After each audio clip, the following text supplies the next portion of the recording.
Hey, good morning, world. I just thought I'd take a moment and talk about prayer.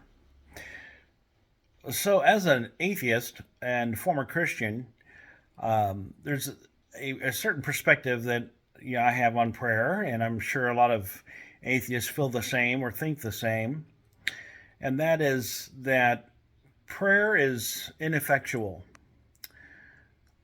It's essentially talking with your own mind and believing that there is a God who hears your prayer and will intercede based on your so called magical formula, if then, so to speak.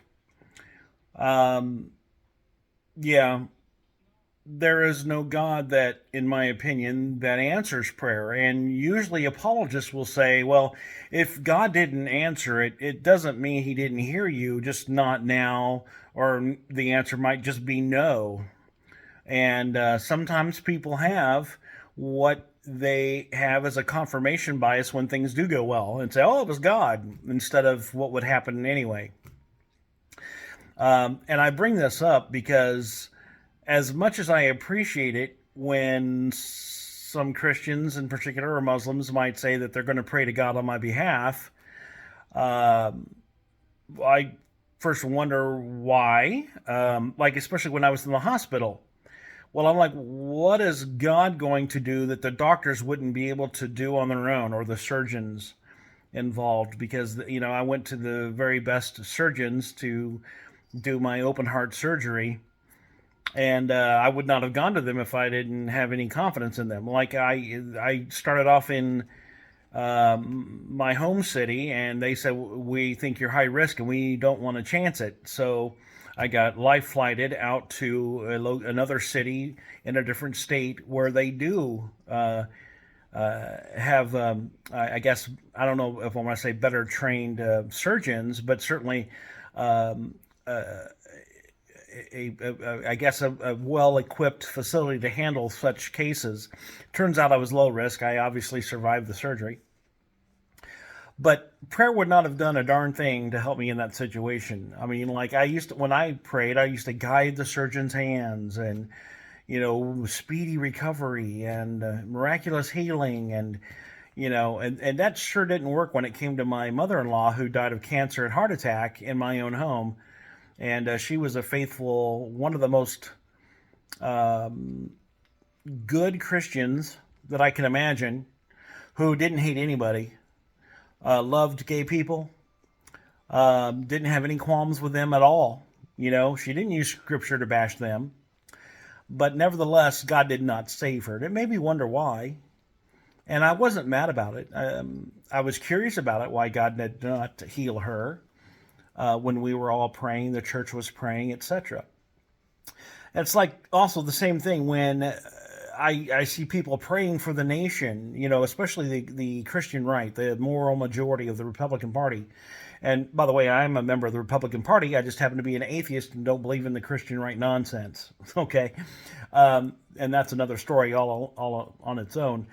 But the things that they've been praying for have obviously uh, God has turned a blind ear, or deaf ear, excuse me, to mix metaphors, has turned a deaf ear, apparently, because their prayer requests for on behalf of the nation haven't been working out. I don't know if Christians have been paying attention, but evangelicals are leaving their faith.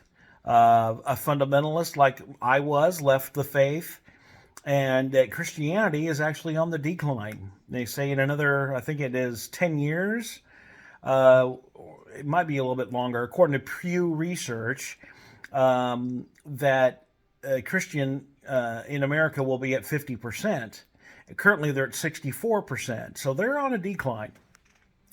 But anyway, the other thing, yeah, with prayer is that while I appreciate the fact that people are thinking of me, and I take that as that's what they're doing. That's how I interpret what they're doing, as opposed to performing a magical spell that it will invoke some, spirit, in this case God, to bend time and space and nature to intercede when supposedly we have free will. God wouldn't intercede if we have free will. That's another topic. But yeah, so all I can really do is take it on. Hey, thank you for thinking of me. I appreciate that. Um, on the other side too, some atheists get really bent out of shape. Well, I didn't condone for you to pray on my behalf, and you did that against my consent. No, I that people need to grow up a little bit. They're a little bit too sensitive, and I get the anger. I do get the anger why atheists are angry at Christianity in particular, because of how Christians have treated the marginalized and continue to treat the marginalized in a very, in my opinion, a non-Christian way, let alone a humane way.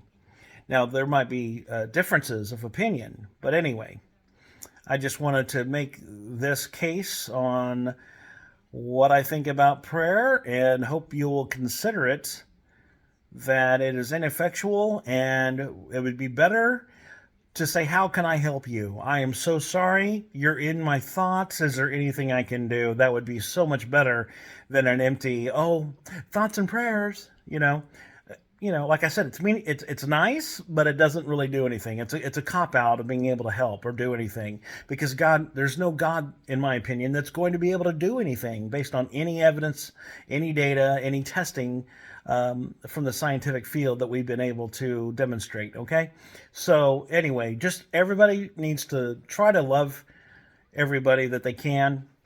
Some people are, not worthy or deserving of respect or dignity or love. I will give them that, and hopefully they'll come around to where they are. Yes, everybody can change. Yeah, I know I have. All right, take good care of each other. All right, bye.